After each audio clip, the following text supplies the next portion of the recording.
हाँ, hello students, this is S के Sinha, chemistry. NCERT का क्वेश्चन आंसर हम लोग कर रहे थे क्लास 11th का। ठीक है, आज क्वेश्चन नंबर 2.61 से शुरू करते हैं। And I will think that हम इस वीडियो में पूरा क्वेश्चन 2.67 तक सॉल्व कर देंगे, है ना। चलो, तो कहता है ये 2.61 में कि if the position of the electron is measured within an accuracy of 0.002 nanometer, position of an electron। तो एक्यूरेसी बोल रहा है ये हाइजेनबर्ग अनसर्टेनिटी प्रिंसिपल से बनेगा। तो del X into del P greater than H by 4 pi. आगे तुमको उसका और भी क्लू पता चल जाएगा कि कैसे ये इससे बनने वाला है। तो ये डेल एक्स का पोजीशन, ये पोजीशन का अनसर्टेनिटी है, एक्यूरेसी है ना, वो दिया हुआ है प्लस माइनस 0.002 नैनोमीटर। मतलब इतना का प्लस माइनस होगा उसके पोजीशन में, आगे पीछे कुछ भी हो सकता है ना। तो इसको अनसर्टेनिटी वर्ड यूज़ करो या एक्यूरेसी वर्ड से इस्तेमाल करो।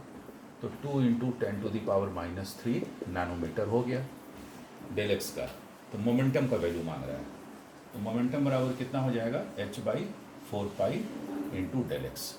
6.626 माइनस 34, 4 इंटू 3.14, और डेल एक्स का वैल्यू हो गया 2 इंटू 10⁻³ है ना। ये जब सबको हम सॉल्व किए तो वैल्यू हमारा आ गया 2.638 इंटू 10⁻23 kg मीटर पर सेकेंड।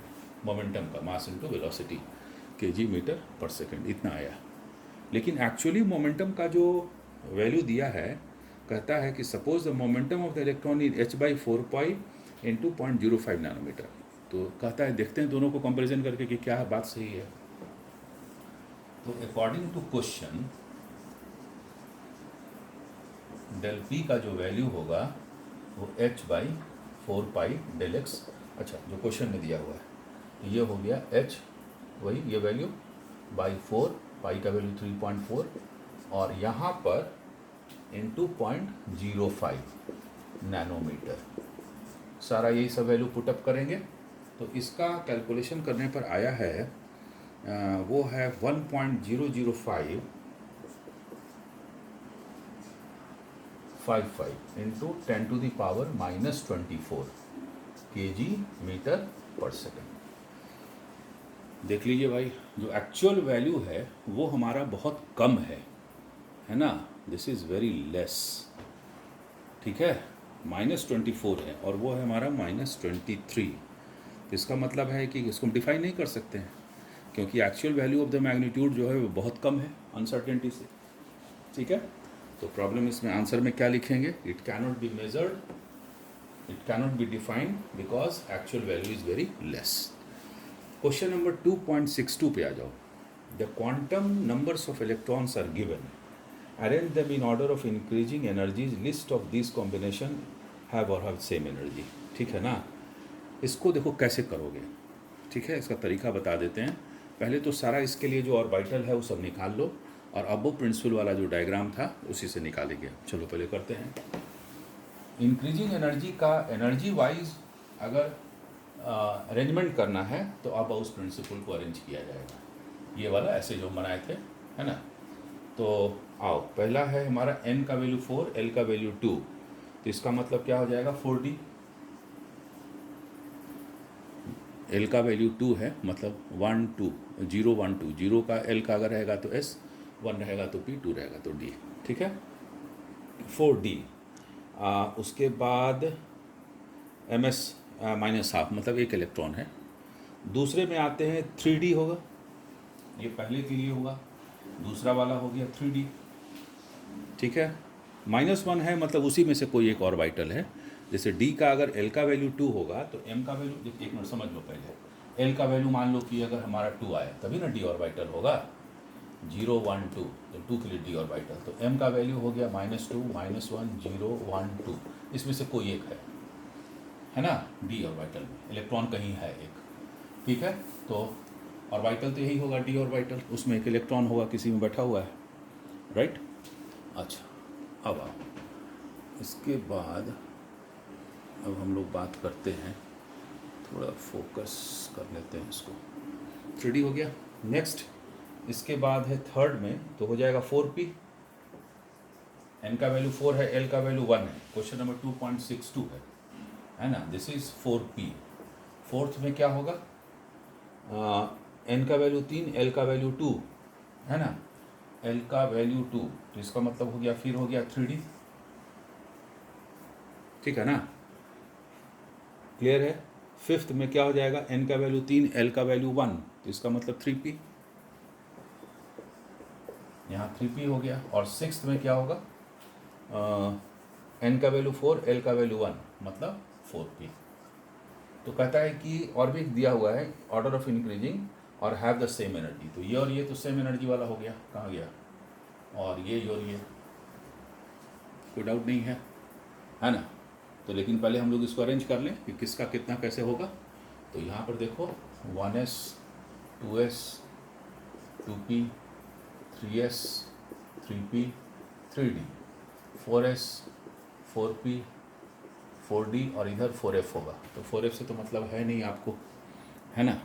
या इसको फिर से लिख दें हम, यहाँ पर लिखते हैं 1s 2s 2p 3s 3p 3d 4s 4p 4d 4f, है ना। अब इसको क्या करो कि अब बहुत से अरेंज करते हैं हम लोग। तो this is somewhat like this, ये हो गया। अब देख लो 4d, तो सबसे हाईएस्ट एनर्जी कहाँ गया, ये 4p। अब 4p के बाद देखो यहाँ पर 5s होगा, उसके बाद फिर यहाँ आएंगे तो 4d होगा। तो सबसे ज़्यादा किसका हो गया, हमारा 4d का हो गया, है ना। ठीक है, आ जाओ। कैसे करना, इंक्रीजिंग ऑर्डर में। तो हाईएस्ट एनर्जी किसका, हम हाईएस्ट से लोएस्ट में जा रहे हैं, ठीक है। तो हाईएस्ट हमारा हो गया कौन सा, 4d। उसके बाद 4d के बाद कौन सा है, 3d। ये देखो 3d, 4d इसके पहले आया है, ये 3d है ना। पहले यहाँ से हम लोग 3d में गए, नहीं 3d के बाद फिर 4p में आए। तो फर्स्ट ये, दूसरा हो गया 4p, ये 4p, देन 3d, और 3d के बाद फिर 3p। ये ऑर्डर है, और ये दोनों तो सेम है।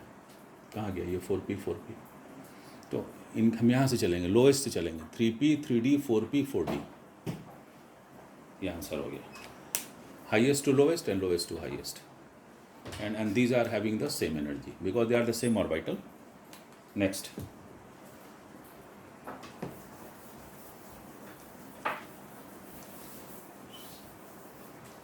(2.63) bromine atom possesses 35 electrons. It contains 6 electrons in 2p orbital, 6 electrons in 3p, and 5 electrons in 4p. Which of these electron experiences lowest effective nuclear charge? है ना। तो इसके लिए हम लोग पहले वहाँ चलेंगे, पीरियोडिक टेबल में इसके बारे में हम समझाएंगे वहाँ पर ये क्वेश्चन को, ठीक है। वैसे हम कोशिश करेंगे कि कुछ जो क्वेश्चन को छूटा हुआ है उस वीडियो में डाल देंगे, वहाँ पर ज़्यादा क्लियर करेंगे इस क्वेश्चन को। 2.64 पे आ जाओ। Among the following pairs of orbitals, which orbital experience the larger effective nuclear charge? Same question, ठीक है। 2s and 3s 3d। वैसे हम लोग आंसर कर सकते हैं, बट वहाँ पर हम लोग ज़्यादा अच्छा से करेंगे। बट लेट अस सी, थोड़ा सा एक रफ आइडिया बता दें हम। देखो 2s और 3s में, है ना, वो कौन सा क्लोजर होगा। तो नेचुरली सेकंड ऑर्बिट है और थर्ड ऑर्बिट में है, तो सेकंड वाला ज़्यादा क्लोजर होगा। 4d और 4f में कौन ज़्यादा, ये क्या बताते हैं, लार्जर इफेक्टिव न्यूक्लियर चार्ज, मतलब कि उस पर न्यूक्लियर का कितना फोर्स लगेगा सबसे ज़्यादा। तो पहले 2s लगा, 2s ज़्यादा क्लोजर था, वो ज़्यादा इफेक्टिव न्यूक्लियर चार्ज रखेगा, फोर्स फील करेगा, है ना। और उसके बाद है तुम्हारा 4d एंड 4f। देखो उसका रीज़न क्या है, इसको तुम ऐसे समझो, देखो ऑर्बिटल को ऐसे समझो, मान लो कि ये न्यूक्लियस है और यहाँ पर s p d f orbital रखा हुआ है, तो सबसे ज़्यादा s ऑर्बिटल इसके साथ अटैच होगा, then p, then d, then f। मतलब order of penetration of orbital is this. The reason is that its shape. s तो एकदम स्फेरिकल है, कन्फाइंड है, फट से अटैच कर जाएगा। p थोड़ा सा है, डम्बल है, इसमें डबल डम्बल है, तो थोड़ा डिफ्यूज्ड होगा। और f बहुत ज़्यादा डिफ्यूज्ड होता है, छितराया रहता है। तो सबसे ज़्यादा s, p, d and f। तो यहाँ पर क्या करेंगे हम लोग, 4d एंड 4f बोल रहा है, तो 4d ज़्यादा अटैच होगा न्यूक्लियस से। 3d और 3p में कौन अटैच होगा? I think it is very clear, 3p होगा। 3p is less diffused, 3d is more diffused, है ना। फिर वही unpaired electron in aluminum and silicon are present in 3p orbital. Which electron will experience more effective nuclear charge? Same चीज़। तो हम लोग उसको पहले कॉन्फ़िगरेशन चेक कर लें। Aluminium and silicon, aluminium is 13 and silicon is 14। तो this is how much, 2 8 3, this is 3s2, 3 है इसमें, p1 होगा लास्ट ऑर्बिट में। और इसका कितना हो जाएगा लास्ट ऑर्बिट में? ये तो सेम रहेगा, 284 होगा ना, तो ये हो जाएगा 3s2 एंड p2। तो देखो इसका कॉन्फ़िगरेशन ये होगा और p2 का ये हो गया, ठीक है। और इसका लास्ट में ये 2 इलेक्ट्रॉन और p1 में तुम्हारा 1 इलेक्ट्रॉन, ठीक है। अब क्वेश्चन एराइज ये होता है कि कहता है कि कौन सबसे ज़्यादा ये क्या बताते हैं इफेक्टिव न्यूक्लियर चार्ज ये करेगा। बहुत सिंपल है, इसमें 13 प्रोटॉन और 13 इलेक्ट्रॉन, 13 प्रोटॉन का फोर्स लगेगा, और इसमें कितना लगेगा, 14 प्रोटॉन का फोर्स लगेगा, इसमें ज़्यादा लगेगा, है ना। नंबर ऑफ चार्ज बढ़ गया ना, प्रोटॉन इलेक्ट्रॉन का संख्या बढ़ गया। तो प्रोटॉन इलेक्ट्रॉन का संख्या बढ़ेगा तो फोर्स का वैल्यू क्या होता है, is equal proportional to Q1 into Q2/r²। ये जितना ज़्यादा बढ़ेगा उतना ज़्यादा फोर्स होगा। तो प्रोटॉन इलेक्ट्रॉन बढ़ गया, इसलिए फोर्स ज़्यादा हो जाएगा, है ना। इसके बाद indicate the number of unpaired electrons, phosphorus, silicon, chromium, iron. ये तो सिंपल, यही तो हो जाएगा यार, बना देते हैं हम लोग, है ना। सबका इलेक्ट्रॉनिक कन्फिग्रेशन तुमको लिखना है और कुछ नहीं करना है। तो जैसे बताए थे वही अब उस प्रिंसिपल से वैसे लिखना है, तो लिख लेते हैं। पहला है फॉस्फोरस, तो देखो पहले ये बना लो तो तुमको आराम हो जाएगा। उसके बाद हम लिख देंगे 4s, 4p, 4d, 4f, यही है ना। आओ पहले इसको हम लोग काट पीट लें। यहाँ पर ये ऐसे कटेगा, ये ऐसे कटेगा, है ना। आइए इसके बाद क्रिप्टन तक जाते हैं, 5s कर देते हैं, 5p, 5d एंड 5f, ठीक है। ये 4d के बाद ये, और ये हो गया 5d, और इधर हो जाएगा 5f, ऐसे होगा। आइए अब हम लोग इसमें इलेक्ट्रॉन भरना शुरू करते हैं।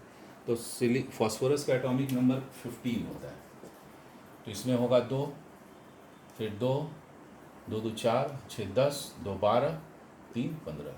कॉन्फ़िगरेशन हो गया फॉस्फोरस का 1s2, 2s2, p6, 3s2, p3। इसमें 3 अनपेयर्ड इलेक्ट्रॉन होगा p3 में। पहले हुंड्स रूल बताए थे हम, पहले सेम स्पिन का इलेक्ट्रॉन फिलअप होता है, फिर उसके बाद क्या होता है फिर पेयरिंग होता है। तो फॉस्फोरस का क्लियर हो गया। अब इसके बाद किसका है, इसको मिटा दो, फिर दूसरा भरेंगे। सिलिकॉन 14, ये तो और आसान हो गया। सिलिकॉन का एटॉमिक नंबर 14, तो यहाँ आ जाओ, 2 2 4, 6 10, 2 12, 2 14, इसमें 2 हो जाएगा, बाकी सब सेम रहेगा। 2s2, p6, 3s2, p2, count कर लो, 14 आ जाएगा। इसके बाद कौन सा है, क्रोमियम। क्रोमियम का 24 होता है ना। तो देखो यहाँ तक आओ, क्रोमियम इज 24, 2 2 4, 6 10, 2 12, 6 18, 2 20, 4 24, d4। तो पहले इसको पूरा लिख लो, 1s2, 2s2, p6, 3s2, p6, d4 and 4s2। See all are paired. p में 2 है एस में 2 है, पी में 6 है, D4 यही अनपेयर्ड इलेक्ट्रॉन रखता है। तो 1 2 3 4, ठीक है, सबसे ज़्यादा अनपेयर्ड इलेक्ट्रॉन इसी में दिख रहा है अभी, है ना। सेम स्पिन का भरना है, फिर उल्टा भराता है। उसके बाद आयरन 26 होता है एटॉमिक नंबर, तो ये 24 हो गया। तो देखो 4s2 पर इसमें 10 इलेक्ट्रॉन रह सकता है, तो ये D6 हो गया अभी, है ना। तो अब इसमें भर के देखते हैं D6 में क्या हो जाएगा, यहाँ पर 6 हो जाएगा। तो आयरन के लिए 1 2 3 4 5 6, इसमें भी 4 अनपेयर्ड, इसमें भी 4 अनपेयर्ड, दोनों में सेम हो गया। उसके बाद कौन सा है, क्रिप्टन। क्रिप्टन का 54 होता है। तो क्रिप्टन में तो कोई अनपेयर्ड नहीं होगा, इसलिए कि ये इनर्ट गैस है, सब पेयर्ड रहेगा, सब ऑर्बिटल भरा हुआ है, उस इनर्ट इसीलिए है ना, सब भरा हुआ है, ठीक है। तो मैक्सिमम नंबर ऑफ इलेक्ट्रॉन्स इसमें और इसमें दिखा हम लोगों को, उसके बाद इसमें, फिर इसमें unpaired electrons. Next, how many subshells are associated with n is equal to 4। तो बहुत सिंपल है, n इज इक्वल टू 4 में कितना सबशेल होगा, हमने कितना ऑर्बिटल होगा। तो ये तो पहले भी हम लोग कर चुके हैं। n का वैल्यू अगर 4 है तो l का वैल्यू क्या क्या होगा। Question number 2.67, last question. l का वैल्यू 0 1 2 3, तो s, ठीक है। अब l का वैल्यू अगर 1 होगा तो p ऑर्बिटल होगा। तो p ऑर्बिटल कितने तरह का होता है, 3 तरह का होता है, पहले बता चुके हैं। और ये d ऑर्बिटल है,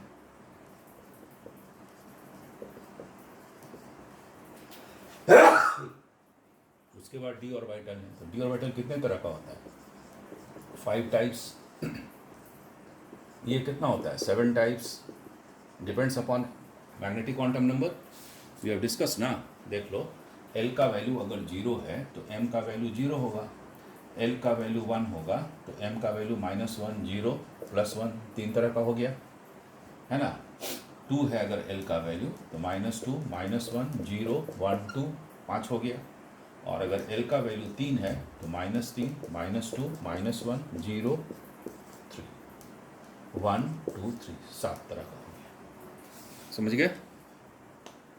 तो टोटल ऑर्बिटल कितना हो गया, 7, और इसमें 5 12 3 15 और 1 16 सबशेल हो गया अगर n का वैल्यू होगा तो 16 सबशेल्स होगा आंसर इसका। और क्या पूछ रहा है, how many electrons will present in subshell having -12 for n is equal to 4। तो 16 सबशेल है, 16 ऑर्बिटल है, एक ऑर्बिटल में 2 इलेक्ट्रॉन होता है, तो 32 इलेक्ट्रॉन होगा। तो 32 इलेक्ट्रॉन अगर होगा तो एक का स्पिन ऐसे होगा तो दूसरे का ऐसे होगा, पीछे कर चुके हैं हम लोग। मतलब 16 वाले के लिए ऐसे +12 अगर इसको मानते हो और इसको -12, तो दूसरा जो 16 होगा उसके लिए होगा। तो किसी एक +12 माइनस के लिए 16 इलेक्ट्रॉन होगा, आंसर इज 16। समझ गए। This is all about your NCERT question and answer. अब इसका कुछ एक वीडियो बनाएंगे ब्लैक बॉडी रेडिएशन वाला पर, ठीक है। Okay then, thank you.